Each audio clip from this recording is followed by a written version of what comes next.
دیکھیں بات یہ کہ اگر ہم مکمل مایوسی کا شکار ہوں اور چپ کر کے بیٹھ جائیں، اس کا مطلب ہے کہ ہم سیاسی عمل پہ یقین نہیں رکھتے۔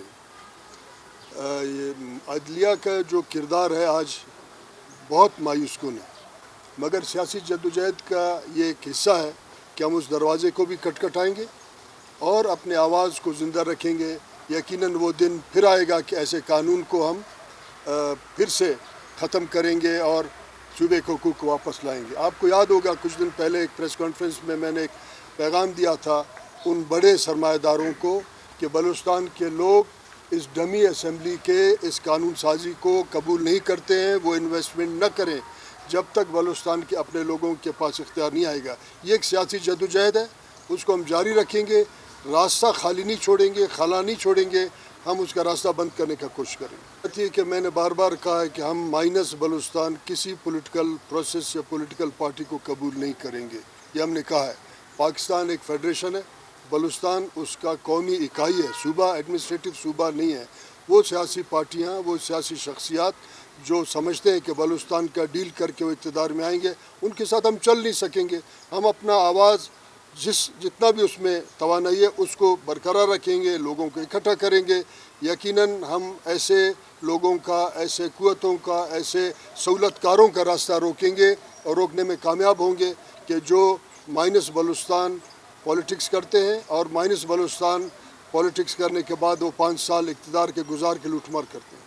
خٹک صاحب یہ بتا دیں کہ جو ایک فرنٹ لائن گیریزن اسٹیٹ میں رہ رہے ہیں اور یہاں پارلیمنٹ کو کبھی اختیار نہیں ملا ہے۔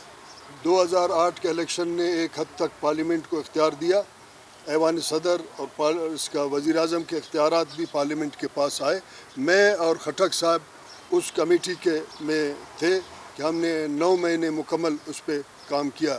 اب بات یہ ہے کہ مثلا میں نے تھوڑی دیر پہلے یہ کہا خٹک صاحب کو، جب ہم نے 58(2) ختم کی تو ہم نے یہ سمجھا کہ ہم نے آمریت کا راستہ روکا، مگر پھر 58(2) کے تحت جو رجیم چینج ہوتا تھا اس کو پھر لا کے عدالت کے ذریعے رجیم چینج کو کیا۔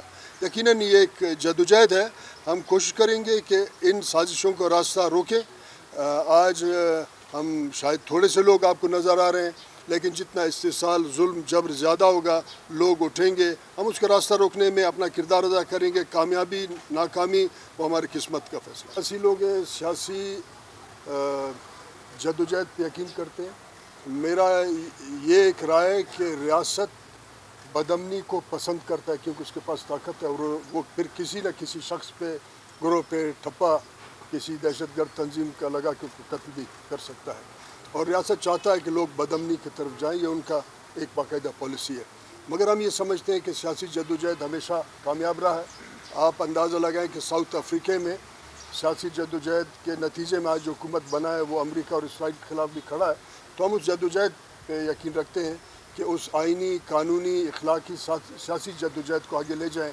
ایک نہ ایک دن ایسے ڈمی پارلیمنٹ اور اسمبلی اور ایسے ڈمی جو ریاستی اداروں کے پولیٹیکل کارٹونز ہیں اس کا ہم راستہ روکیں گے۔ یہ ایک جدوجہد ہے، ہم اس دروازے کو کھٹکھٹائیں گے۔ کل پھر سوال یہ ہو سکتا ہے کسی اور فورم پہ کہ آپ عدالت کیوں نہیں گئے، اسی لیے ہم اس فورم کو بھی آزما رہے ہیں۔